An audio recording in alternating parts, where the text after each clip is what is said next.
Great by choice, uncertainty, chaos, and luck. Why some thrive despite them all. Summarized by Books. In unpredictable business environments, companies that are well prepared prevail. In 1911, two teams set off on a race to become the first explorers to reach the South Pole. One team, led by Roald Amundsen, got there first, planted the Norwegian flag, and returned safely. Robert Falcon Scott's team arrived at the pole 34 days later. Losing the race was devastating, but things got even worse on the journey back. They never made it home. Every member of the team froze to death. So why did these two teams have such different fates? Preparation was one major difference. Amundsen was obsessive in preparing for the trek and spent years beforehand scouring the globe for useful knowledge. For example, he learned the art of polar survival from Eskimos and tried every potential food source, even dolphin. On their trek, his team carried extra supplies as insurance against delays and carefully marked their supply depots with black flags which stood out against the white landscape. Amundsen hadn't known exactly what the Antarctic would throw at them, but he had made sure his team was as prepared as they could be. In short, he left very little to chance. Scott's team, however, carried only a fraction of the provisions compared to Amundsen's team, leaving them at risk of starvation should unexpected delays occur. Whereas Amundsen relied on proven Eskimo technology like dog sleds, Scott used untested technologies like motor sledges, which failed in the extreme conditions. This lack of preparation, both in acquiring knowledge and in carrying sufficient supplies, led to delays, failure, and eventually death. Just as Amundsen and Scott faced uncertain conditions in the Antarctic, companies too face turbulent and ever-changing environments. Don't let conditions determine your success. Prepare to survive and thrive in any environment. The way to succeed is to follow Amundsen's example. Be prepared for any eventuality. In unpredictable business environments, companies that are well prepared prevail. Companies that thrive in uncertainty rely on discipline, evidence-based innovation, and preparedness based on paranoia. The future is unknown. No one can accurately predict what will happen in the coming months, let alone years or decades. Yet, in these uncertain environments, some companies not only survive, but thrive. To understand why, we need only to analyze the practices of the so-called 10x companies, highly successful companies that outperformed their industry average by at least a factor of 10. So what is the secret to their success? Like the Arctic explorer Roald Amundsen, 10xers ensure they are prepared for any event or conditions by building up their knowledge and provisions. This outlook is reflected in three core behaviors. First, 10xers display fanatic discipline. Discipline in this context does not mean everybody in the organization obeying orders, but rather consistency in action. Once Amundsen had identified his route and created a schedule for reaching the pole, he never wavered from his plan. Likewise, once 10x leaders identify their goals and preferred methods, they stick to them doggedly. Second, 10xers use empirical creativity when making decisions. What matters is evidence. They aren't interested in others' opinions or following the established consensus, but in finding out what really works. Amundsen didn't listen to the opinion of experts when deciding the location of his base camp. He studied the evidence himself and chose an area no one had previously considered. Similarly, 10xers use evidence to help determine when and where they should innovate. Finally, productive paranoia helps 10xers survive changes in their competitive environment. Their leaders remain hypervigilant. They are never comfortable but always fearful of what might go wrong. Amundsen ensured that he was prepared for the worst on his expedition.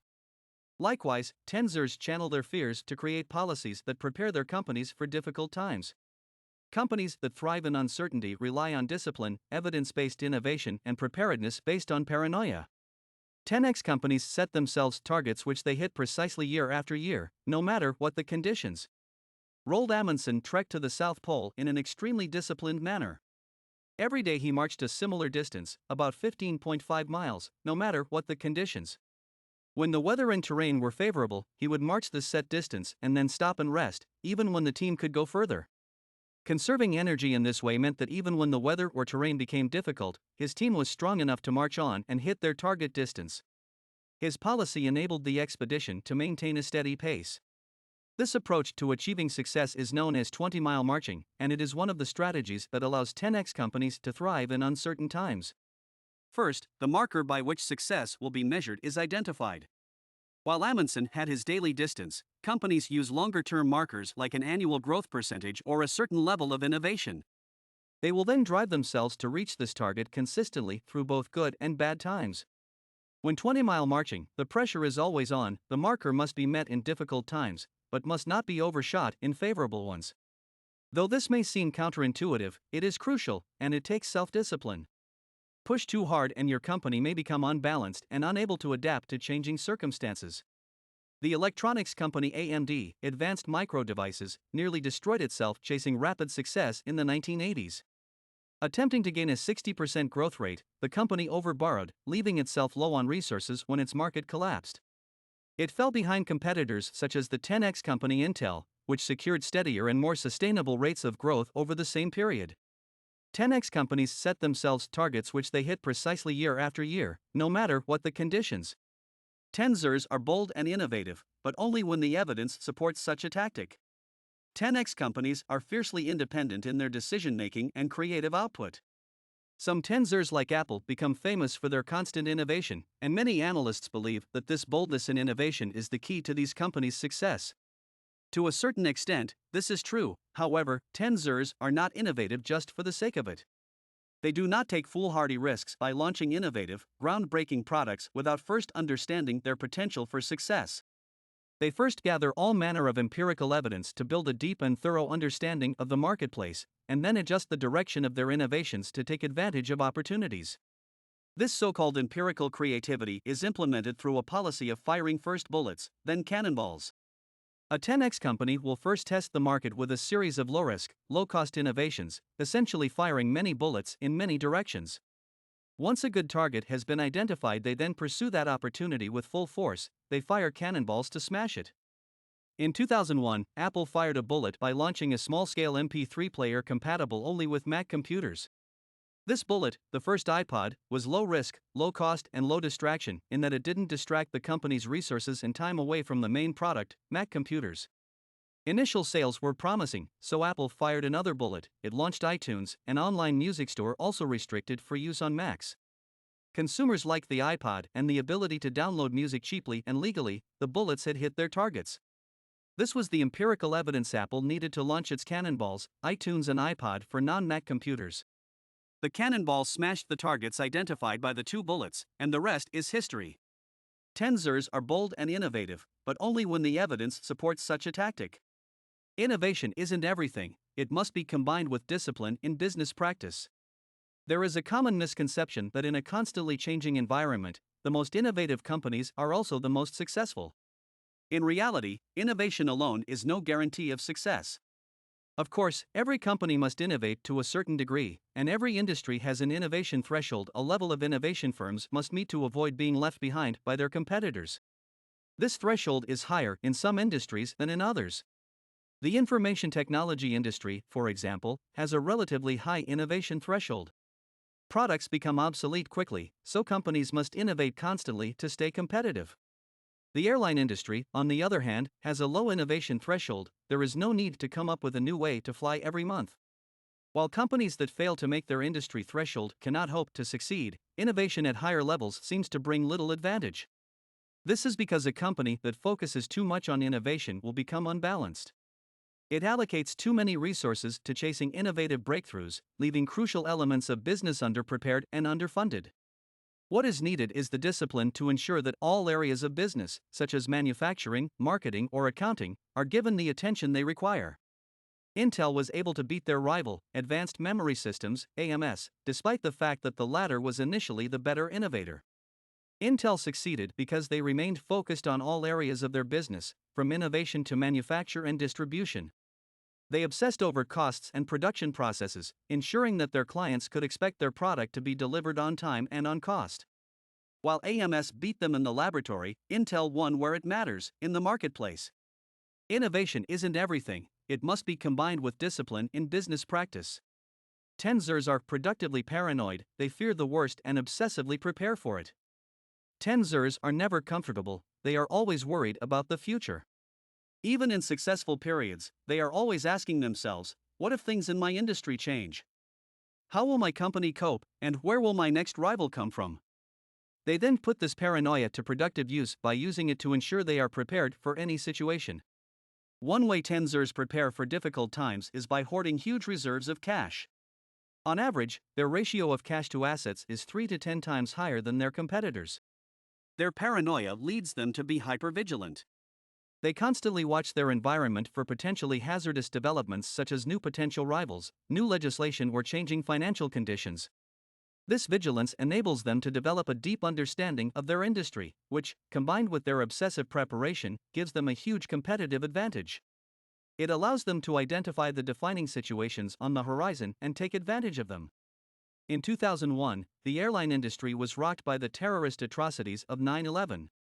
While many airlines were forced out of business, one company, Southwest Airlines, was not only able to survive the chaos but also to post profits. It even managed to grow its business, offering new routes and services. Although Southwest Airlines hadn't foreseen the 9/11 tragedy, they had built a financial foundation that would allow them to survive a great shock, and their understanding of the market enabled them to identify new opportunities in the midst of a crisis. Tenzers are productively paranoid, they fear the worst and obsessively prepare for it. 10x companies create durable and specific operating procedures which breed consistency and success. In 1979, the U.S. airline industry was deregulated, allowing new airlines to be created and therefore increasing competition. In response to this, the CEO of Southwest Airlines, a 10x company, issued a list of 10 operating procedures to help the company succeed in the changing environment. This list contained a series of commandments such as use 737 aircraft and stay out of food services for the company to follow. The list proved so successful that over the next quarter of century, 80% of the commandments remained the same.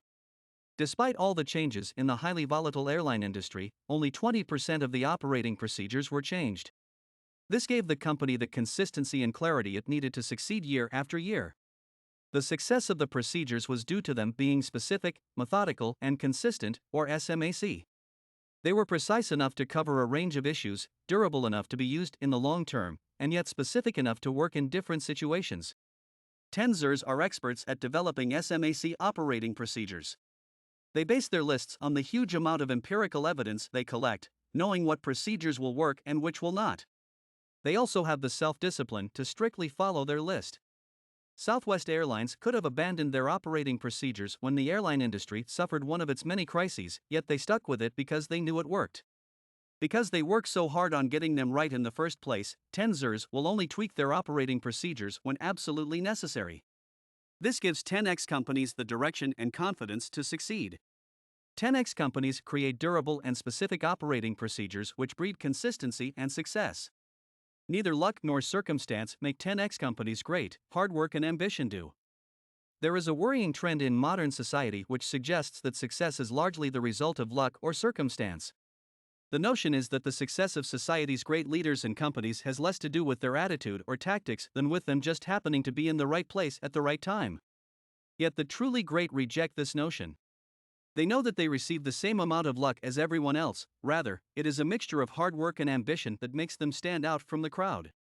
For 10x leaders, it's about getting the best return on their luck by ensuring that they make the most of any opportunity that comes their way. Take Bill Gates, for example.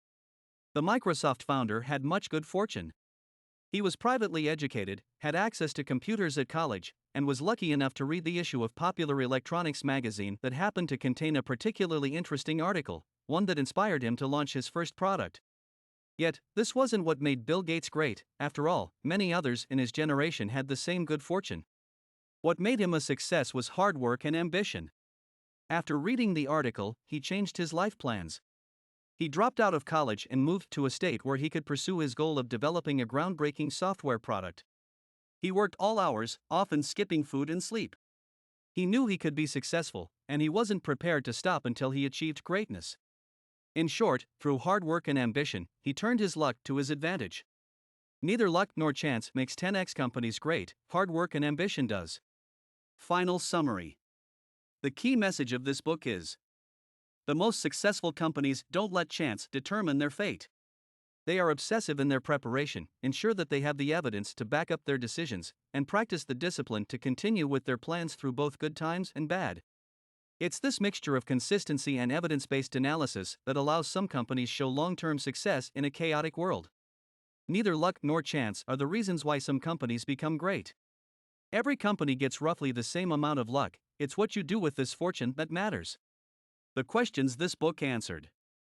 How do some companies achieve long-term success in an uncertain world? In unpredictable business environments, companies that are well prepared prevail. Companies that thrive in uncertainty rely on discipline, evidence-based innovation, and preparedness based on paranoia. What tactics do 10x companies use to beat their competitors? 10x companies set themselves targets which they hit precisely year after year, no matter what the conditions. 10xers are bold and innovative, but only when the evidence supports such a tactic. Innovation isn't everything, it must be combined with discipline in business practice. 10xers are productively paranoid, they fear the worst and obsessively prepare for it. 10x companies create durable and specific operating procedures which breed consistency and success. How do 10xers get the best return on their luck? Neither luck nor chance makes 10x companies great, hard work and ambition does. Great by choice, uncertainty, chaos, and luckwisome thrive despite them all, summarized by WeCoBooks. If you have any request of a book you would like to be summarized, please subscribe and leave a comment.